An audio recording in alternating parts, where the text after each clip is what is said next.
Leo tutaangalia sifa mbalimbali za wanawake wa Afrika Mashariki. Tutaanza na wanawake wa Kenya. Kenyans woman. Wanawake wa Kenya. Wanawake wa Kenya, sifa yao kubwa namba moja ni wanawake wajasiri sana. Ni wanawake wajasiri sana. Ni wanawake wachapakazi. Wanawake wa Kenya ni wanawake shupavu. Wanawake ambao hawataki mambo mengi, hawataki maneno mengi, ni wanawake ambao wana focus sana kwenye maendeleo. Ni wanawake ambao si wavivu. Huwezi ukamkuta mwanamke wa Kenya mvivu. Ni ngumu sana. Ukiona hivyo ujue kalogwa huyo. Lakini wanawake wa Kenya ni wanawake wachapakazi, ni wanawake ambao wana juhudi na bidii katika kufanya kazi. Ni wanawake ambao wanapenda sana maendeleo.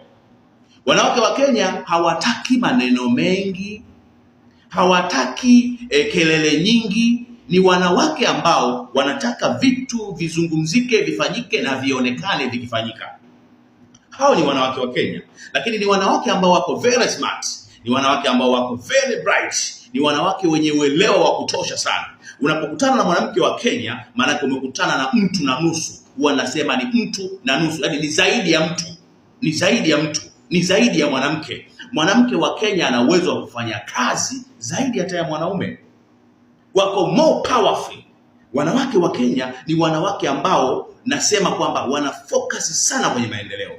Na ili uishi vizuri na mwanamke wa Kenya, mwanamke wa Kenya hahitaji story mob, hahitaji na mastori mengi. Anahitaji mwanaume mwenye msimamo, anayejitambua, anayejielewa, anayeweza kusimama kama mwanaume.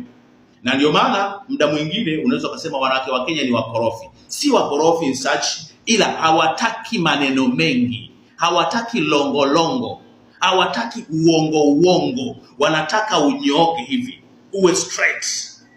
Wanawake wa Kenya ni wajanja sana, na Mungu kawajalia akili nyingi mno. Lakini pia wanawake wa Kenya wanapenda sana watoto wao, ni walezi wazuri. Unapozana mwanamke wa Kenya, jua kwamba watoto wako wamepata mama bora, wamepata mama bora. Na mwanamke wa Kenya kumwacha mtoto ateseke hovyo ni ngumu sana, na ndio maana huwa wanajitoa mwanga kupambana kwa ajili ya watoto wao, kwa ajili ya familia zao. Shida ni kwamba tu wanaume wengi hawawaelewi wanawake wa Kenya kwa sababu wako straight. Lakini ukipata mwanamke wa Kenya, nikwambie ndugu yangu, umepata chombo safi. Umepata chombo safi. Ni wanawake wenye msimamo. Ukipata mwanamke wa Kenya na wewe mwanaume